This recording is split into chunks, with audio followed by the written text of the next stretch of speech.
Most people aren't stuck because they lack talent. They aren't stuck because they lack opportunity. They're stuck because every time life asks them to move, they have a reason why they can't. And that reason has a name. It's called an excuse. And today, that changes. Let me ask you something honest.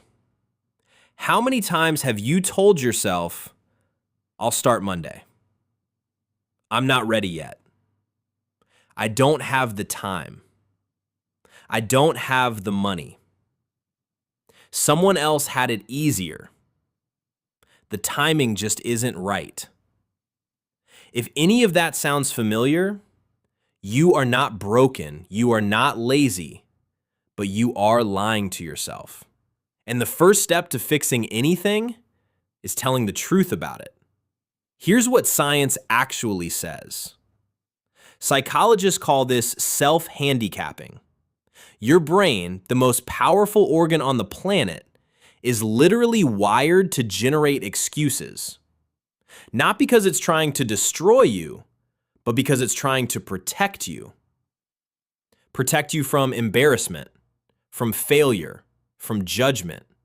Your mind creates an excuse the same way your body creates a scab, to cover something it doesn't want to feel. But here's where things get interesting.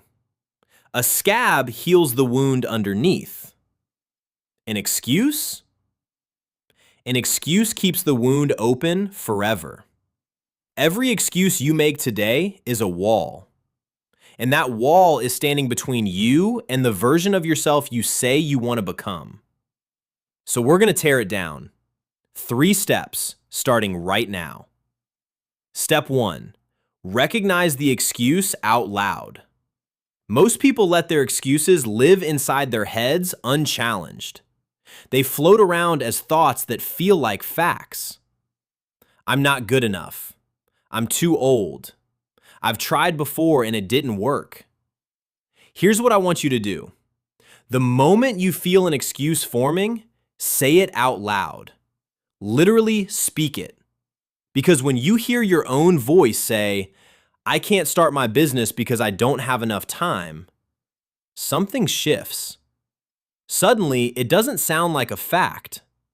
It sounds like what it actually is, a choice, dressed up as a limitation. You have to see the excuse clearly before you can destroy it. You can't fight what you refuse to name.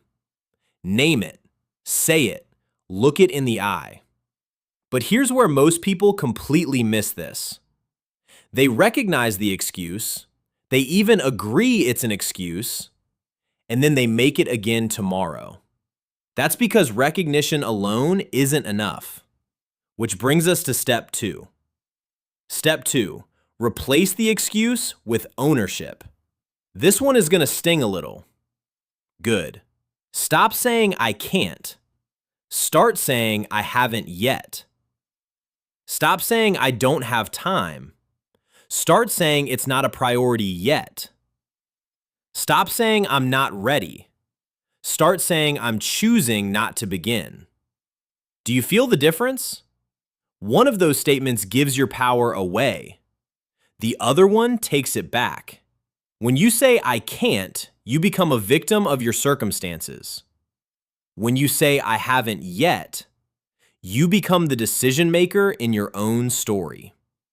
Ownership is uncomfortable.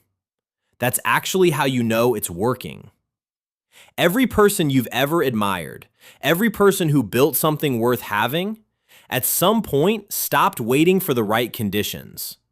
They stopped blaming the economy, the upbringing, the timing, the competition, and they took ownership of what they could control. That's not inspiration, that's a strategy. And what happened next changed everything for them. It can change everything for you too, but only if you take step 3. Step 3, take one action right now, before your brain talks you out of it. This is the step nobody wants to do, because it's easier to think about changing than to actually change. Here's the truth. Motivation doesn't create action. Action creates motivation. You don't wait until you feel ready to jump. You jump, and the feeling of readiness comes after. So right now, not tomorrow, not when you finish this video, right now. Pick one thing you've been making excuses about. One thing. And take the smallest possible step toward it. Send the email. Open the document. Make the call. Write the first line. Put on the shoes. It doesn't have to be big, it just has to be real. Because momentum is the enemy of excuses. You cannot be moving forward and making excuses at the same time. Choose one. Here's where I'll leave you. The person you want to become is not waiting on better circumstances. They are not waiting on more time, more money, or more confidence. They are waiting on you to stop choosing excuses over action. 3 steps. Recognize the excuse. Replace it with ownership. Act before the doubt arrives. You already knew this was possible. You just needed someone to remind you that you've been the only thing standing in the way. Now you know. What you do next is your choice. And that choice, right there, is the only thing that has ever separated the people who stay stuck from the people who rise. If this hit you somewhere real, leave a comment. Tell me which step you needed most. And if you're ready to keep rewiring the way you think, subscribe, because that's exactly what we do here every single week. No excuses. The dark horse never announces himself. He just quietly outworks every excuse the world ever handed him. Keep moving.